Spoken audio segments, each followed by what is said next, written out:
Margaret Halloway had lived in the small town of Willowbrook for as long as she could remember.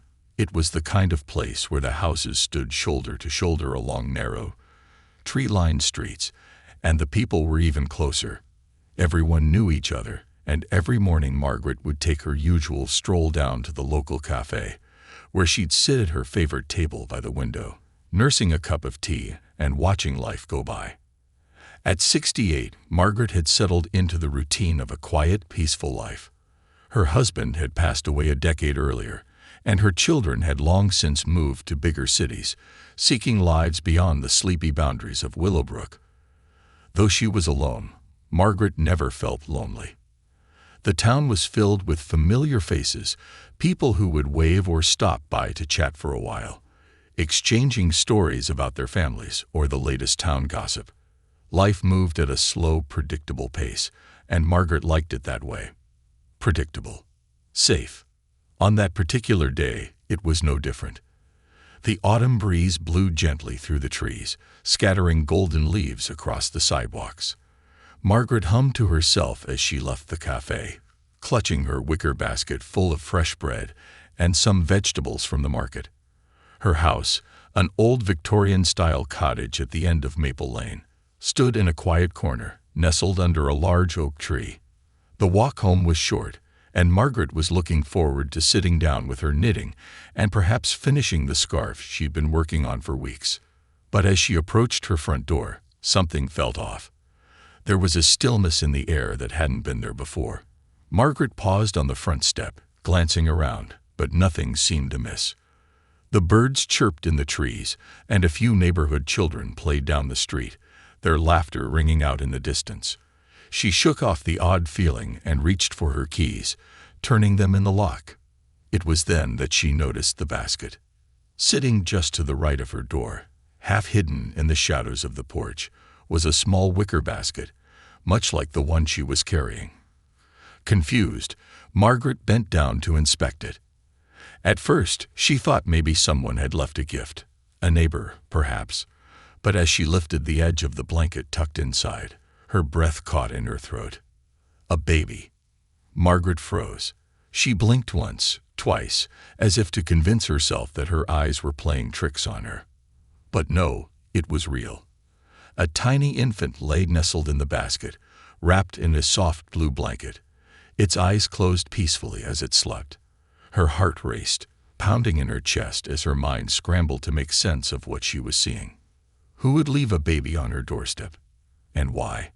Her hands trembled as she reached down, gently lifting the baby into her arms.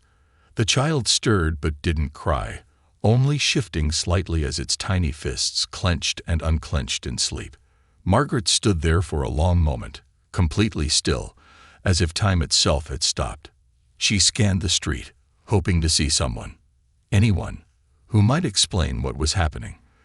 But the street was empty, save for the distant figures of the playing children and the occasional car passing by. A note. There had to be a note.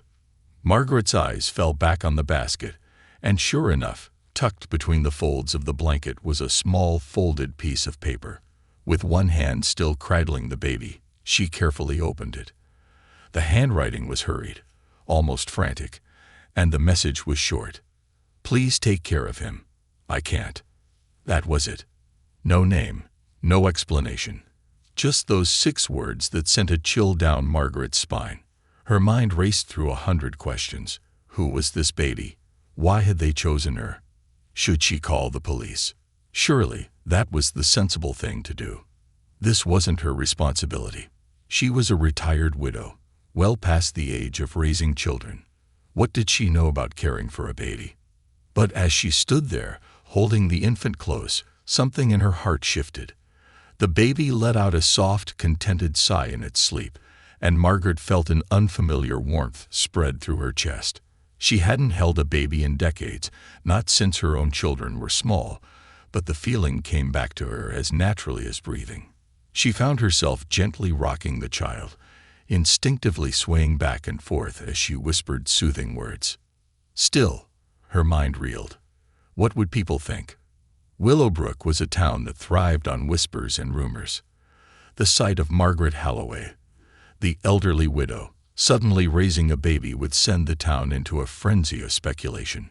She could already hear the gossip, the concerned voices asking what she was thinking, if she had lost her mind. But as she stood on her porch, the baby safe in her arms, none of that seemed to matter.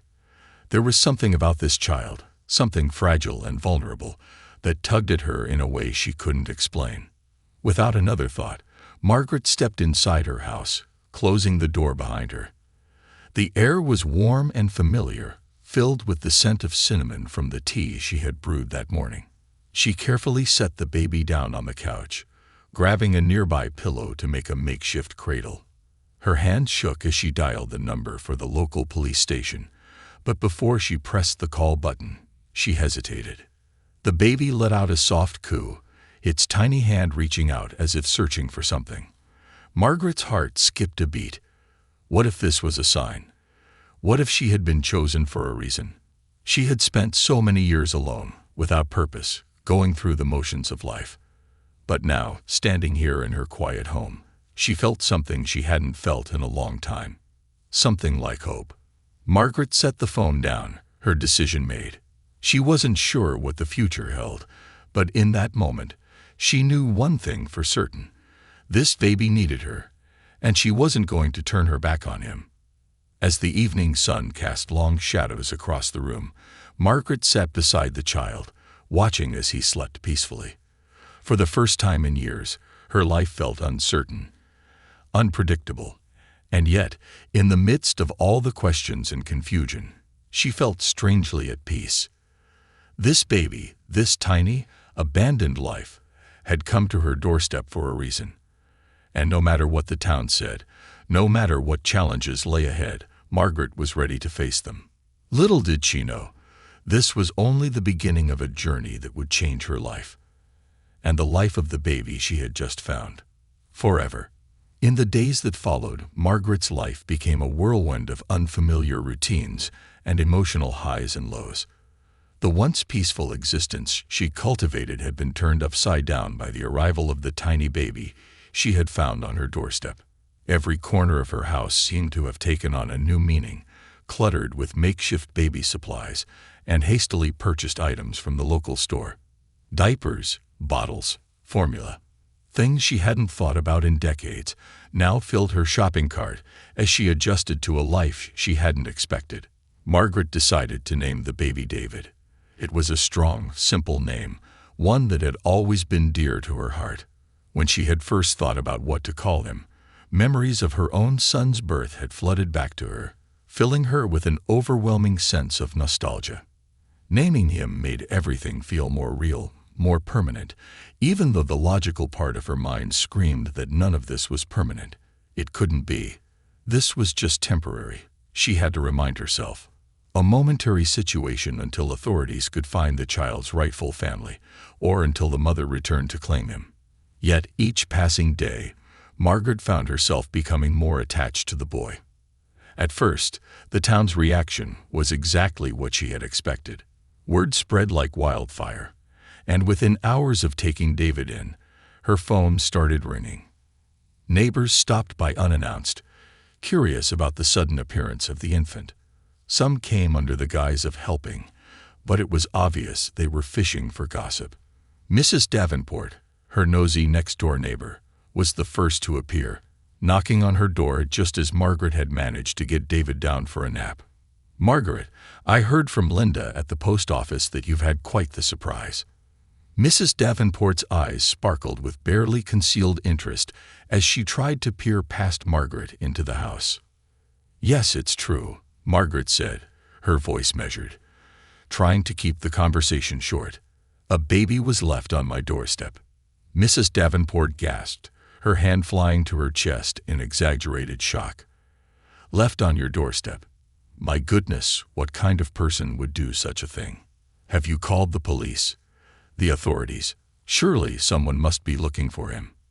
Margaret nodded, though in truth, she hadn't done as much as Mrs. Davenport would have expected. After that first night, Margaret had called the local social services, and they had come by to check on David. The woman who visited had seemed kind, but detached, explaining that there were processes in place and that they would be investigating who might have abandoned him. They would also start looking for a foster family in case no relatives came forward. But when Margaret had asked how long that might take, the woman gave no promises. It could be days, weeks, or even longer. It was all up in the air. For now, David was her responsibility. Margaret was grateful that she had experience raising children, though it had been so long since her own kids were babies. The first few nights were difficult. David cried often, and Margaret struggled to find the right rhythm to soothe him. It was clear he was unsettled, confused by his new environment. She'd spend hours walking him up and down the small hallway of her house, humming softly in an effort to calm him. By the time the sun rose, she would feel drained but oddly satisfied. There was something incredibly fulfilling about these small, simple acts of care. Still, she couldn't deny the weight of the responsibility that now rested on her shoulders. Margaret was in her late 60s. Could she really keep this up? Each time David woke in the middle of the night, each time he cried inconsolably, the doubt would creep in. What if she wasn't enough for him? What if something went wrong? But every time she looked into David's eyes, those deep, curious eyes that seemed to take in the world around him with a kind of quiet wonder, her resolve would harden. She couldn't abandon him, not after everything. She would give him what he needed, no matter how difficult it might be. As days turned into weeks, Margaret and David began to settle into a routine. It wasn't perfect. There were still sleepless nights, and David's fussiness sometimes left Margaret frazzled, but they were figuring it out together. She started to notice little changes in him. His once thin cheeks began to fill out, and he developed a hearty appetite. He smiled more often, a toothless, joyful grin that made Margaret's heart swell. It was these small moments, the milestones she witnessed every day, that made the sacrifices worthwhile. But as the initial excitement in the town began to die down, new challenges emerged. Some neighbors started to grow concerned, questioning whether Margaret was capable of raising a baby at her age. While the majority of the town had been supportive at first, offering to bring by meals or watch David for an afternoon, a few voices of dissent began to rise. Mrs. Davenport was one of the more vocal critics. "I just don't think it's proper, Margaret," Mrs. Davenport said one afternoon as they stood on Margaret's porch, watching the leaves fall. "You've already raised your children. Don't you think it's time to let someone else take over? You're not getting any younger, and babies need so much care. I'm worried for your health, dear." Margaret had smiled politely, but inside, her frustration was building. It wasn't just Mrs. Davenport either. Other whispers had started circulating through the town, people wondering aloud if Margaret was doing the right thing, if she was being selfish by keeping David. The more she heard these comments, the more conflicted she became. Was she being selfish? Late at night, when David was asleep and the house was finally quiet, Margaret would sit in her favorite armchair, staring into the soft glow of the fireplace, and ask herself the same question. She wasn't young anymore. Her energy wasn't limitless, and her body reminded her of that with every aching joint and sore muscle. Taking care of David was a physical and emotional challenge that tested her every single day. But then she would think about what would happen if she gave him up. The thought of David being taken away, possibly sent to a family who didn't know him, who didn't understand him like she did, filled her with dread. Over the weeks, she had come to love him as if he were her own grandchild. His smile, his laugh, even the way he snuggled into her shoulder when he was tired. It had all become part of her world. And so, despite the doubts, despite the whispers and the raised eyebrows of her neighbors, Margaret continued on. She learned how to bathe David in the old kitchen sink, how to burp him after feeding, and how to soothe him when nothing else seemed to work. Slowly but surely, she was becoming not just his caretaker, but his mother in every sense that mattered. However, the situation wasn't without its setbacks. One morning, when Margaret took David to the local clinic for a checkup, she received news that shook her to her core. After a series of tests, the doctor, a kind but serious man named Dr. Wells, informed her that David had a congenital heart condition. It wasn't something immediately life-threatening, but it would require surgery within the next year if David was going to grow up healthy and strong. Margaret's heart sank as the doctor explained the risks and the complexity of the surgery. There was no guarantee of success, and without it, David's condition would only worsen over time. As she held David in her arms, listening to the doctor's words, Margaret felt a wave of fear wash over her. Could she go through with this? Could she put this child, whom she had grown to love so deeply, through such a harrowing ordeal? The cost of the surgery was another issue. Margaret had some savings, but certainly not enough to cover the expenses the doctor mentioned. She would have to find a way to raise the money, or else face the possibility of losing David forever. That night, after she had put David to bed, Margaret sat in her armchair once again, staring into the flames of the fireplace. The weight of the decision before her felt crushing. She had to find a way to save him. But how? How could one woman, at her age, take on such a monumental challenge? As the fire flickered and the shadows danced on the walls, Margaret resolved that she would find a way, no matter what it took. She couldn't bear the thought of losing David, not now, not after everything. Her life had been ordinary for so long, but now she was caught up in something far greater than she had ever imagined. It was terrifying, but also exhilarating. For the first time in years, Margaret felt a sense of purpose, a reason to fight. She would save David. She had to. What she didn't know was that the path ahead would be filled with unexpected challenges, twists, and the kind of decisions that would test her resolve to the very core. In the weeks following David's diagnosis, Margaret's world became consumed by thoughts of the future and the heavy weight of what lay ahead. The once gentle rhythm of their lives had been disrupted by the constant worry that lurked in every corner of her mind. She would find herself awake in the early hours of the morning, sitting by David's crib, watching him breathe. Each breath was a reminder of how fragile life could be and how much of his future now depended on her. The idea of surgery terrified Margaret. She had never been a stranger to hardship. She'd lost her husband, raised 2 children, and endured the challenges that life had thrown her way. But this felt different. This wasn't about her strength or resilience. This was about David's life. The thought of him being wheeled into an operating room, of placing his small, vulnerable body in the hands of strangers, filled her with an almost paralyzing fear. What if something went wrong? What if she couldn't save him? The financial burden weighed heavily on her as well. Dr. Wells had been clear about the costs involved, and while Margaret had some savings tucked away, it wasn't nearly enough. She found herself sifting through old paperwork, bank statements and bills, trying to piece together a plan. She considered taking out a loan, but her age and limited income made that a difficult proposition. She thought about selling her house, but the idea of leaving the home she had shared with her late husband felt like too great a loss. The house was filled with memories, echoes of the life they had built together.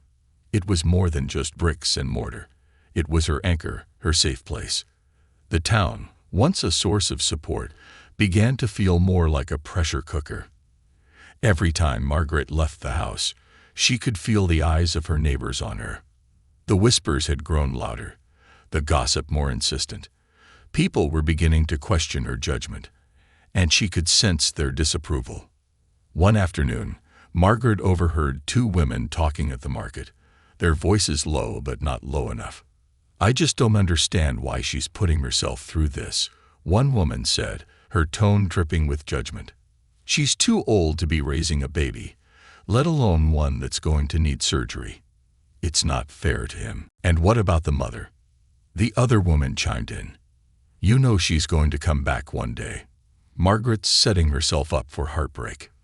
Margaret's hands clenched around the handle of her shopping basket, her heart pounding in her chest.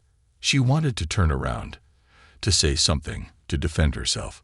But instead, she simply walked out of the store, her face flushed with anger and hurt. She had expected some people to gossip. It was the nature of small towns. But hearing those words out loud made everything feel so much heavier. That night, as she sat alone in her living room, the fire flickering softly in the hearth, Margaret allowed herself to cry for the first time since David had come into her life. The tears came slowly at first, but soon they were spilling down her cheeks, her chest heaving with the weight of it all. She had tried so hard to be strong, to push through, but in that moment, she felt utterly lost. Just as she was beginning to drown in her own doubts, there was a knock at the door. Wiping her eyes, Margaret stood up and made her way to the front door, her heart sinking at the thought of another well-meaning neighbor dropping by with unsolicited advice, or worse, another dose of pity. But when she opened the door, she was met with the kind face of Sarah Whitmore, the local schoolteacher, and one of the few people in town who had shown Margaret nothing but kindness since David's arrival. "Margaret," Sarah said softly, her eyes filled with concern, "I just wanted to check on you. I heard about the surgery. I can't even imagine what you must be going through." Margaret, her voice thick with emotion, invited Sarah inside.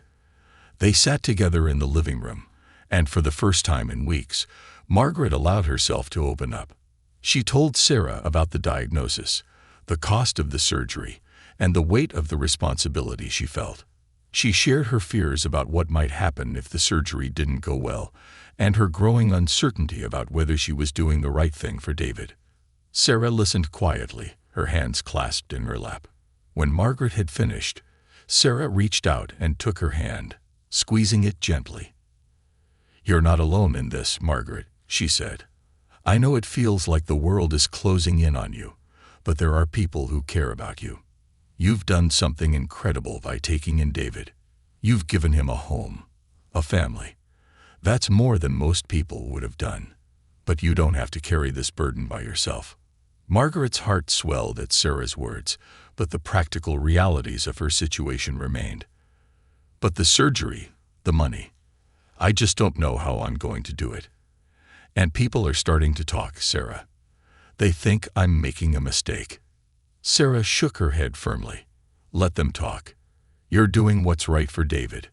And as for the money, have you considered starting a fundraiser? This town may gossip, but it also has a big heart. If people knew what you were going through, they'd want to help. You'd be surprised at how much support you might get." The idea of a fundraiser hadn't occurred to Margaret. She had always been independent, reluctant to ask for help, but Sarah's suggestion gave her pause. Maybe there was a way forward. Maybe she didn't have to do this alone. Over the next few days, with Sarah's help, Margaret put together a plan. They decided to hold a town fundraiser at the community center. Sarah spread the word among the school parents, and soon the whole town knew about the event. Local businesses donated goods and services for a silent auction, and volunteers offered to bake cakes and organize games for the children. The event became the talk of the town, and for the first time in weeks, Margaret began to feel a sense of hope. On the day of the fundraiser, Margaret was overwhelmed by the outpouring of support. People she hadn't spoken to in years showed up, dropping money into the donation box and offering words of encouragement. Some people, like Mrs. Davenport, still had their reservations, but even they couldn't deny the love and generosity that filled the room. The fundraiser was a huge success, raising more money than Margaret had ever hoped for. It wasn't enough to cover all the medical expenses, but it was a start. And more than that, it reminded Margaret that she wasn't alone in this fight. As she stood at the edge of the room, watching the children play and listening to the laughter and conversation that filled the air, Margaret felt a warmth she hadn't felt in a long time. For the first time since David had come into her life, she felt a sense of community, of belonging. The people of Willowbrook might gossip and judge, but when it really mattered, they came together. They had shown her that she wasn't alone, that she and David were part of something bigger. But even in the midst of all the goodwill, Margaret couldn't shake the nagging feeling that something was still unresolved. The fear of David's upcoming surgery loomed over her like a dark cloud, and though the fundraiser had been a success, the road ahead was still long and uncertain. And then there was the growing question that kept tugging at the back of her mind. What if David's mother came back? She hadn't heard anything from the authorities since the initial investigation, and there had been no sign of the woman who had left David on her doorstep. But Margaret knew that it was only a matter of time. The thought of losing him, after everything they had been through together, was almost too much to bear. As the night wound down and the last of the guests began to leave, Margaret sat alone in the empty community center, the echoes of laughter and music still ringing in her ears. She looked down at the photo of David she had placed on the donation table, a photo that showed him smiling, his eyes bright with the innocence of a child who had no idea what the future held. Margaret knew that the challenges ahead would test her in ways she couldn't yet imagine. But she also knew that she wasn't the same woman she had been before David entered her life. She had found a strength within herself that she didn't know existed, a resilience that had carried her through the darkest moments. As she stood up and gathered her things, Margaret made a silent promise to herself and to David. No matter what came next, no matter the surgeries, the challenges, or even the possibility of David's mother returning, she would fight for him. She would protect him, love him, and give him the best life she possibly could. The future was uncertain, but for the first time in a long time, Margaret felt ready to face it. She wasn't just fighting for herself anymore. She was fighting for David. And that made all the difference. As the day of David's surgery approached, Margaret's nerves were stretched to their breaking point. The weeks leading up to it had been a blur of doctor's appointments, meetings with specialists, and long, sleepless nights spent staring at the ceiling, wondering if she had made the right decision. The fundraiser had been a success, but the money it raised, though a blessing, only chipped away at the mounting costs.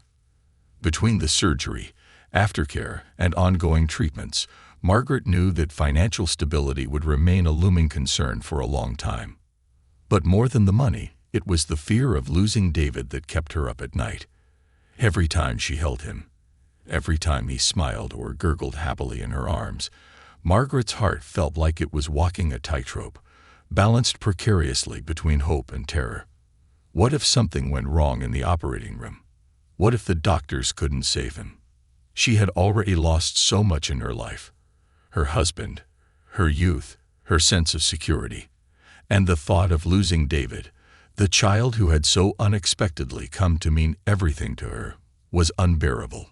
Despite all her doubts, the day finally came, and Margaret felt as though she was moving through a fog, her mind numb with dread. The hospital was cold and sterile, a stark contrast to the warmth of her little home, where she and David had shared so many quiet moments together. She sat in the waiting room, surrounded by the hum of other families, but she felt utterly alone. Sarah had offered to come with her, but Margaret had insisted on going by herself.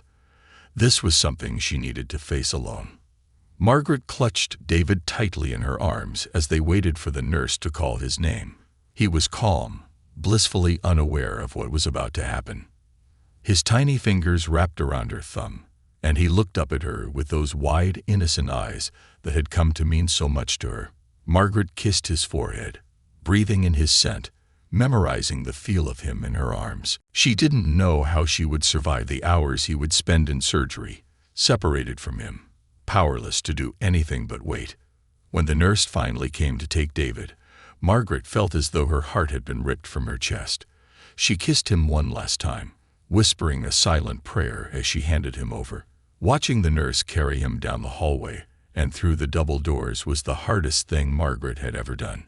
She stood there for a long time, staring at the doors long after they had closed, as though willing them to open again and bring him back to her. But the doors remained closed, and Margaret was left alone with her fears. The waiting room was filled with other anxious faces, parents, spouses, friends, but Margaret didn't speak to anyone. She sat in a corner, her hands clasped tightly in her lap, her mind a storm of memories and what-ifs. She thought about her husband, about how he had always been the one to reassure her when things went wrong. She thought about her children, now grown and living far away, and wondered if they would understand what she was going through. But most of all, she thought about David, and about the life he might never have if the surgery didn't go as planned. The hours crawled by with agonizing slowness. Every time a nurse walked into the room, Margaret's heart would leap into her throat, but each time they were there for someone else. The clock on the wall seemed to mock her with its steady ticking, each second a reminder that she had no control over what was happening behind those closed doors. She prayed, something she hadn't done in years, and when prayer wasn't enough, she tried to distract herself with old memories. Happier times, before life had become so complicated. At long last, a doctor appeared, still in his scrubs, his face lined with exhaustion. Margaret's heart pounded as he approached her, and for a terrifying moment, she couldn't read his expression. She stood up, her knees trembling, and braced herself for the worst. "Mrs. Holloway," the doctor said softly. The surgery was successful. Margaret's breath left her in a rush, and for a moment, she thought she might collapse with relief. She gripped the back of the chair for support, tears springing to her eyes. Successful. The word echoed in her mind like a lifeline, pulling her back from the edge of the abyss. David had made it.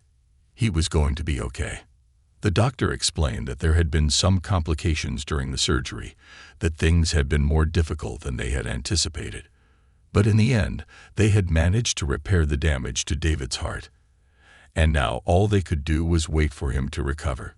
It would be a long road, the doctor warned, with many follow-up appointments and possibly more surgeries in the future. But for now, David was stable, and that was all that mattered. Margaret thanked the doctor over and over again, her voice choked with emotion, but he waved her off with a kind smile. "You did the hard part," he said, before turning and walking back down the hallway. Margaret was allowed to see David a few hours later, once he had been moved to the recovery room. When she walked into the room and saw him lying in the crib, hooked up to machines and monitors, her heart broke all over again. He looked so small, so fragile, and yet there was something powerful in the rise and fall of his chest, a reminder that he was still here, still fighting.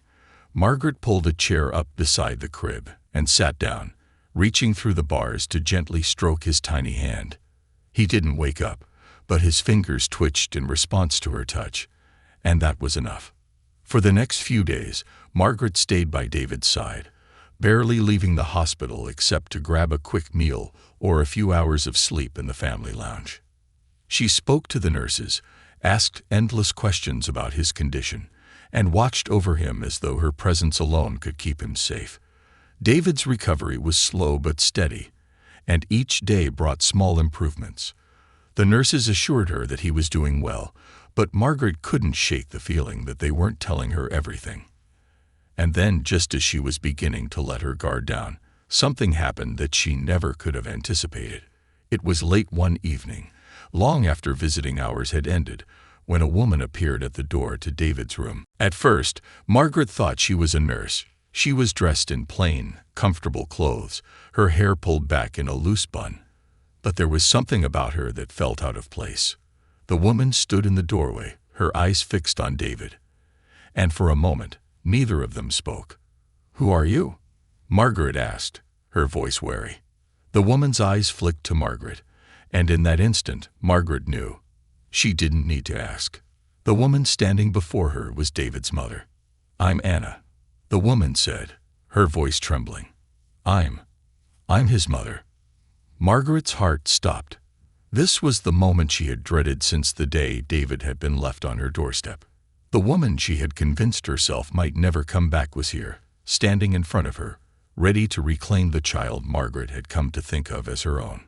"I didn't know where else to go," Anna continued, her voice barely above a whisper. "I've been watching him, making sure he was safe, but I couldn't stay away any longer. I had to see him." Margaret stared at her, her mind reeling. So many questions flooded her thoughts, but the one that rose to the surface was the most painful. Was Anna here to take David away? As if reading her mind, Anna shook her head. "I'm not here to take him from you. I can't. I'm not in a place where I can care for him the way he needs, but I had to see him, to know that he was okay." Margaret's emotions were a tangled mess of relief, anger, and confusion.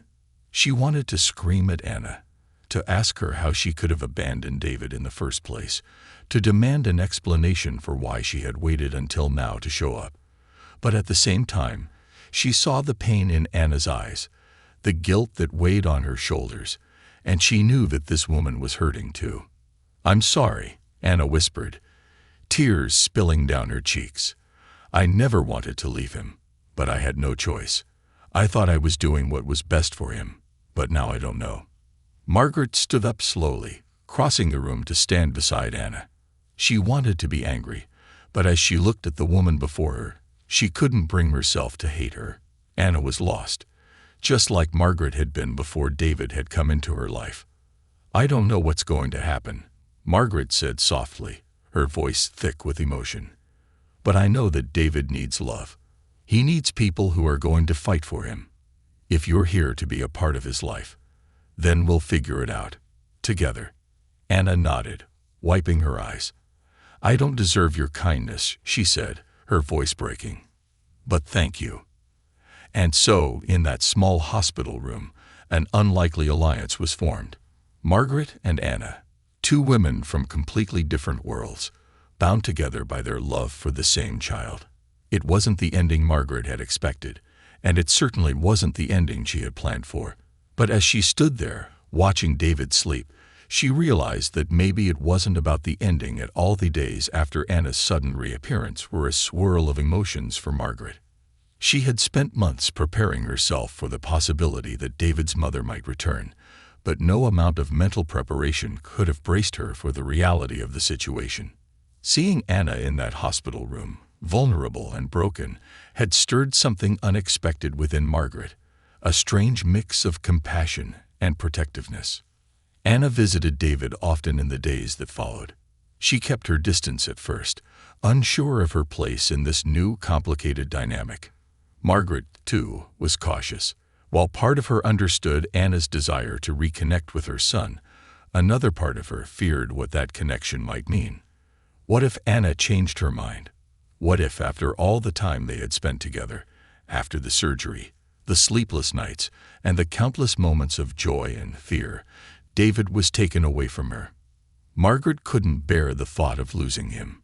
Yet, as much as she wanted to keep David to herself, she knew in her heart that it wasn't entirely right. Anna, despite her past decisions, was David's mother.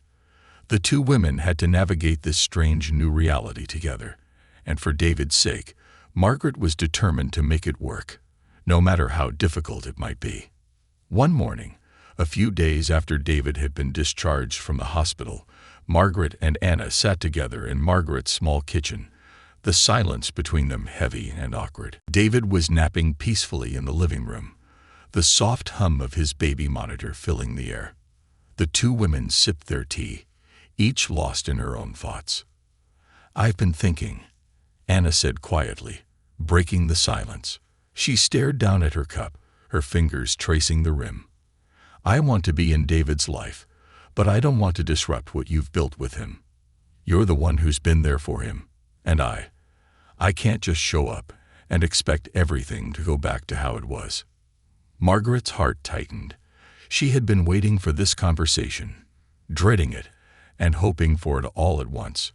She set her teacup down, her hands trembling slightly as she gathered her thoughts. "I don't know what the right answer is," Margaret admitted, her voice soft but steady.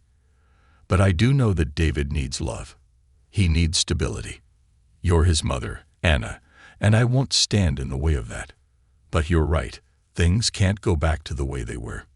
Anna nodded, her eyes glistening with unused tears. "I don't deserve him," she whispered, her voice cracking.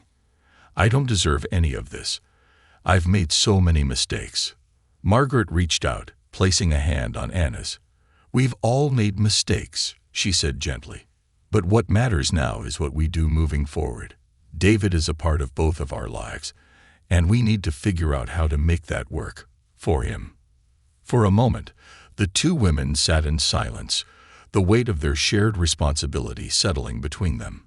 It was clear that neither of them had all the answers, but there was an unspoken understanding that they would do whatever it took to give David the best possible life. In the weeks that followed, Anna became a regular presence in David's life. She visited often, spending time with him at Margaret's house. And slowly, the tension between the two women began to ease. They found a rhythm of sorts, a delicate balance between their roles in David's life. Margaret remained his primary caregiver, but Anna was there, too, present, involved, and eager to make up for lost time. The town, of course, had plenty to say about the situation. Rumors spread like wildfire, with some people speculating that Anna had only returned to claim the money from the fundraiser, while others whispered that Margaret was being taken advantage of.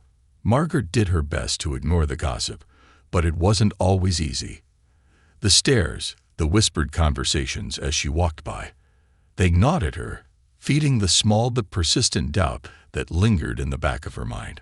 But every time Margaret looked at David, his bright eyes, his infectious smile, she knew that none of it mattered. What mattered was that he was healthy, safe, and loved. And that love, as complicated as it was, came from both her and Anna. Together, they were giving David what he needed, even if the situation wasn't conventional. As David's health continued to improve, the question of the future loomed larger. Margaret couldn't keep raising him on her own forever, and Anna, though more present in his life now, wasn't yet in a position to take on full custody. The financial strain of the surgery and ongoing medical care was still a pressing concern, and Margaret's age meant that there were limits to what she could physically manage. The time had come to start discussing long-term plans, but neither woman seemed ready to face the inevitable conversation. One afternoon, as they sat together watching David play with his toys on the living room floor, Anna finally broached the subject. "I've been talking to a lawyer," Anna said, her voice hesitant. "I want to do things the right way. I don't want to take David away from you, Margaret, but I think we need to figure out a legal arrangement, something that protects both of us and David." Margaret's chest tightened at the mention of lawyers. She had known this was coming, but hearing it out loud made it feel so much more real. She had grown so used to having David in her life, to being his caregiver, that the thought of sharing custody, or worse, losing him entirely, was terrifying. "I understand," Margaret said slowly, though the words felt like they were sticking in her throat. "We need to do what's best for David." Anna nodded, her eyes filled with a mixture of gratitude and guilt. "I'm not trying to push you out," she said quickly. "I want you to be part of his life, always. You've been more of a mother to him than I've been. But I want to be his mother too. I need to be." Margaret's heart ached. She had known from the beginning that this day would come, that Anna would eventually want to reclaim her place in David's life. But knowing it didn't make it any easier. The idea of letting go, of stepping back even a little, was unbearable. Still, Margaret knew she had to be realistic. She was nearing 70, and as much as she loved David, there were limits to what she could provide for him in the long term. He needed more than just love. He needed stability, a future, and a legal arrangement that would ensure he was taken care of, no matter what happened to her. After a long pause, Margaret took a deep breath and spoke. "I think you're right, Anna. We need to figure out a plan. I want what's best for David, and if that means sharing custody, then that's what we'll do. But I want to make sure that he's always safe, always loved. We need to do this carefully." Anna's eyes filled with tears, and she nodded. "Thank you, Margaret. I know this isn't easy for you. I can never repay you for what you've done for David. You saved his life." Margaret smiled softly, though her heart was heavy. "We saved his life," she corrected. "Both of us." In the weeks that followed, Margaret and Anna worked with a lawyer to draw up a custody agreement that would protect David's future. The arrangement was unconventional, a shared custody arrangement where Margaret remained a key figure in David's life, but Anna would gradually take on more responsibility as she became more stable. It was a delicate balance, but both women were committed to making it work. As the legal process unfolded, Margaret found herself reflecting on everything that had happened since the day David had arrived on her doorstep. She had gone from a quiet, predictable life to one filled with chaos, fear, and overwhelming love. She had found herself in the middle of a story she never could have imagined. A story of unexpected motherhood, second chances, and the power of community. David had changed her life in ways she could never have foreseen. He had brought her out of her shell, given her a new sense of purpose, and reminded her that love could be found in the most unexpected places. And as she looked at him now, playing on the floor with his toys, she knew that, no matter what happened in the future, she had made the right decision. She had chosen love. She had chosen David. And that choice, above all else, had been the greatest gift of her life. As the paperwork was signed and the new arrangement officially began, Margaret felt a strange sense of peace settle over her. The road ahead would not be easy, but she was no longer alone in it. She had Anna by her side, and together they would give David the life he deserved. It wasn't the ending she had expected, but perhaps it was better than anything she could have imagined. Life, after all, was full of surprises, and sometimes those surprises were the very things that made it worth living. As time passed, the arrangement between Margaret and Anna slowly began to take shape. Their once awkward and tentative relationship evolved into something that neither of them had anticipated, a partnership rooted in their shared love for David. It wasn't always easy. There were moments of tension, of doubt, and even moments when the lines between them blurred in confusing ways. But through it all, they kept their focus on David, knowing that everything they were doing was for him.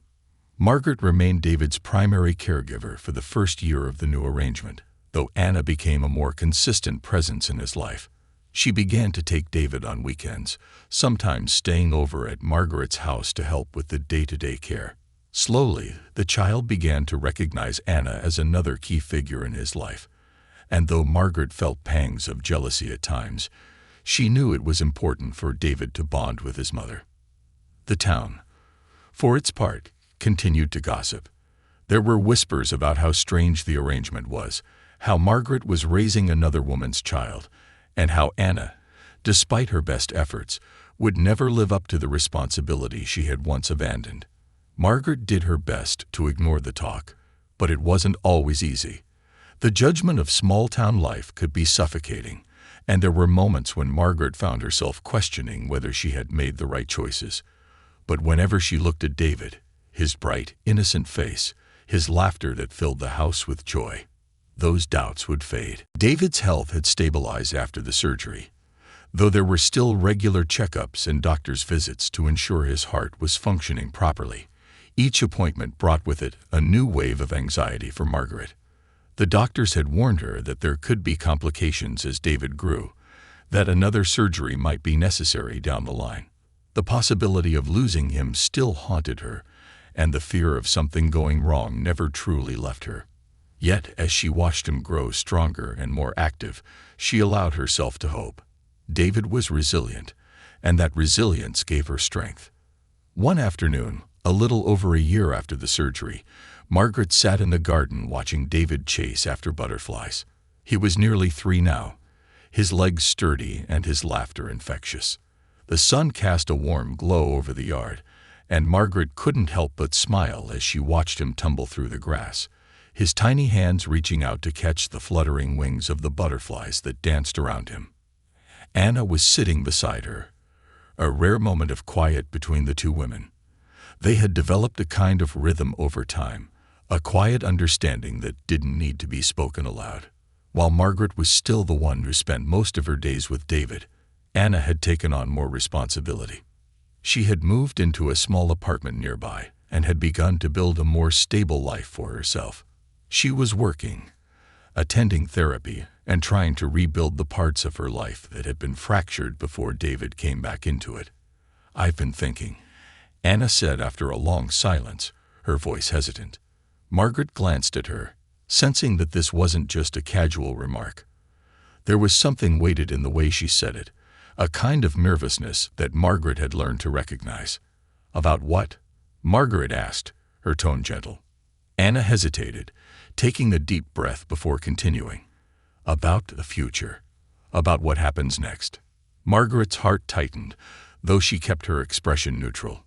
She had known this conversation was coming, but she had pushed it to the back of her mind, not wanting to face the possibility that her time with David might be coming to an end.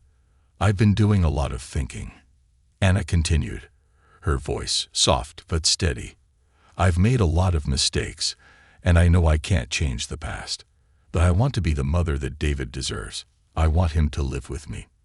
The words hung in the air between them, heavy and unspoken for so long. Margaret's heart ached. She had raised David, loved him as if he were her own flesh and blood. She had been there for every sleepless night, every milestone, every moment of joy and fear. The idea of letting him go was like losing a piece of her soul. But deep down, Margaret had always known that this day would come. Anna was David's mother. And as much as Margaret loved him, she couldn't keep him forever. She had promised herself and Anna that they would do what was best for David. And what was best for him now was a stable life with his mother. Margaret swallowed the lump in her throat, trying to find the right words. "I understand, Anna," she said quietly. "I knew this day would come, and as hard as it is for me, I know you're doing what's right for David." Anna's eyes filled with tears, and she reached out to grasp Margaret's hand. "I'm not trying to take him away from you," she said, her voice trembling. "I can't imagine David's life without you in it. You've been more than a mother to him. You've given him everything. I want him to know that I can be there for him too. I want him to have a home with me, but I want you to always be a part of his life." Margaret's heart swelled with both sorrow and gratitude. Anna wasn't trying to erase her from David's life. She was trying to find a way for both of them to be there for him. It was an impossible situation, filled with complexities and emotions that neither of them had the power to resolve easily. But the fact that Anna was willing to share David, to acknowledge the role Margaret had played in his life, was a gift Margaret hadn't expected. "I'll always be here for him," Margaret said softly, her voice thick with emotion. "I'll always be here for both of you." The two women sat in silence for a long moment, the weight of their conversation settling between them. They watched as David continued to chase the butterflies, oblivious to the profound decisions being made about his future. His laughter rang out through the garden, pure and untouched by the complexities of the adult world. As the months went by, the transition slowly began. Anna took on more and more responsibility, spending more time with David, taking him to her apartment for longer stretches. Margaret remained a constant presence, always involved, always part of David's life. The arrangement was unconventional, but it worked. It was rooted in love, and that love gave them the strength to navigate the difficult path ahead. One evening, not long after David had started spending most of his time with Anna, Margaret found herself alone in her house. The silence was unfamiliar, almost unsettling. For so long, her life had revolved around David. The sound of his laughter, his footsteps, the way he would curl up in her lap with his favorite blanket. Now the house felt too quiet, too still. Margaret wandered through the rooms, her heart heavy with the absence of the child she had come to love more than anything in the world. But as she stood in the doorway of David's old room, now filled with the toys and clothes he no longer needed, she realized something important. She had given David everything she could. She had fought for him, cared for him, loved him with every fiber of her being. And now it was time to let him go, to let him live the life he was meant to live. The next day, Margaret visited Anna's apartment. She hadn't been there since the transition had started, and as she walked through the door, she was struck by how different it felt. It wasn't just a place anymore. It was a home. Anna had created a life for David, a stable, loving environment where he could thrive. And as much as it hurt to admit, Margaret knew that this was where David belonged now. David ran to her as soon as she stepped through the door, his face lighting up with excitement. He threw his arms around her legs, babbling happily about his day. Margaret scooped him up, hugging him tightly, and for a moment, everything felt as it always had. But as she set him down and watched him run off to play, Margaret knew that the world had shifted. It was a bittersweet realization, but one she had come to accept. As she sat down with Anna, the two women shared a quiet smile. They had come so far, from strangers bound by circumstance to something much more complicated but undeniably important. They had both sacrificed so much for David, and in the process, they had built something beautiful, something rooted in love, forgiveness, and a shared desire to give David the best possible life. Margaret's role in David's life would never fade. She would always be there, always part of the family they had created together. But she also knew that her journey with David had shifted, and that now it was time for him to grow and thrive in ways that she could no longer guide alone. As she left Anna's apartment that evening, Margaret felt a sense of peace. The road ahead was uncertain, and there would be challenges, but for the first time in a long time, Margaret knew that everything would be okay. David was loved, and that was all that truly mattered. She paused at the doorway, looking back one last time at the life she had helped shape. Then, with a soft smile, she closed the door behind her and stepped into the quiet evening air, ready to embrace whatever came next.